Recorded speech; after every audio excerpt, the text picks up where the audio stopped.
Amateur footage uploaded on YouTube shows scenes of violence in Libya. Reportedly of demonstrations in Libya's Tobruk city, the footage shows protesters knocking over a statue and chanting on Thursday. Opponents of President Muammar Gaddafi organized demonstrations across the country that same day, calling for an end to Gaddafi's 40-year rule.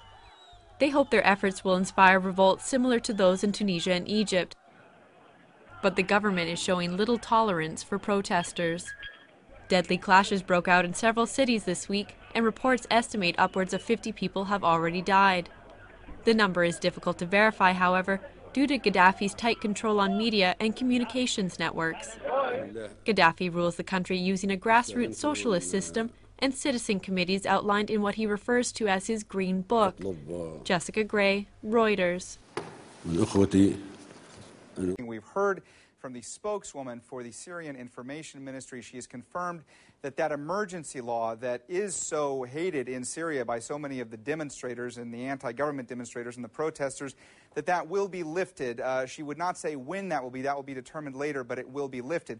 But as you said, there are mixed signals being given right now. On the one hand, we're told this law will be lifted. That's something that the protesters have wanted.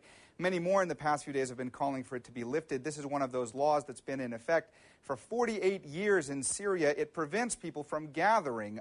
So all the people that were out in the streets gathering were saying this needed to come to an end.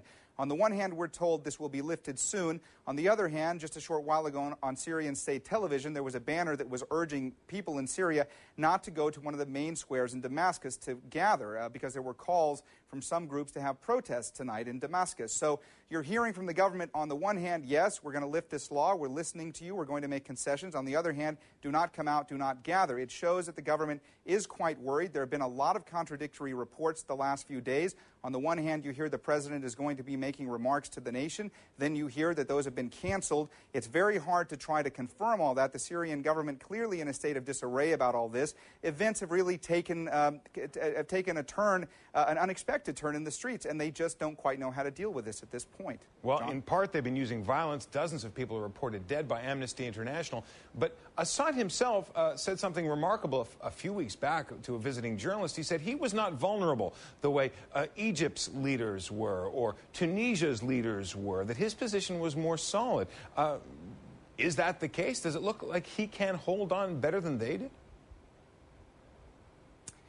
Well, that's the big question right now. It's so extraordinary what's going on in Syria right now. This is a country with an authoritarian regime. Nobody thought that the protest movement could gather this much momentum this quickly. Once the crackdown started happening, more and more people across Syria started going to streets in other cities expressing solidarity with those protesters in Daraa.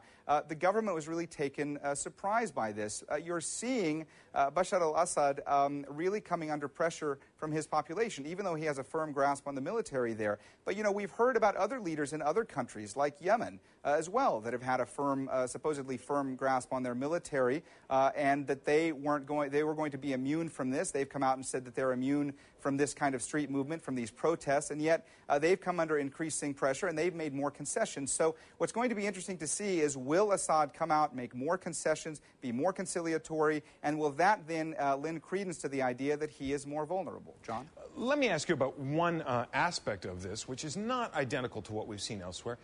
Syria is a majority Sunni Muslim state. Assad is the member of a very small minority sect, the Alawites, who I think it's fair to say are not held in particularly high regard by the Sunnis in Syria.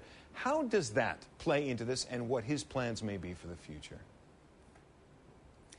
This is the one thing that people there are so concerned about right now. If it starts taking a sectarian turn for the worst, if that's something that's being emphasized, there have been reports that there are people that are more upset about that, the fact that he's from an Alawite minority there.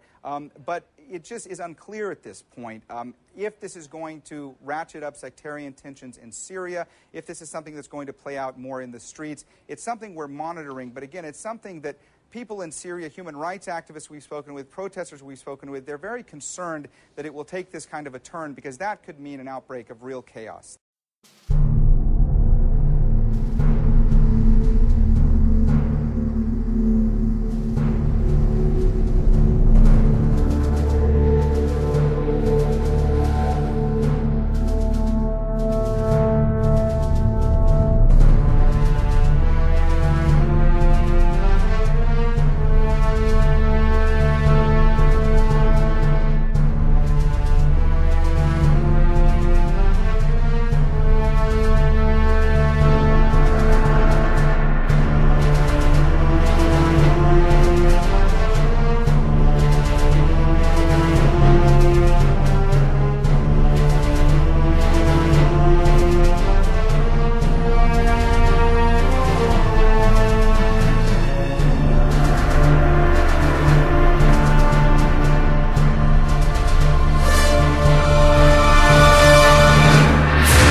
Thank you.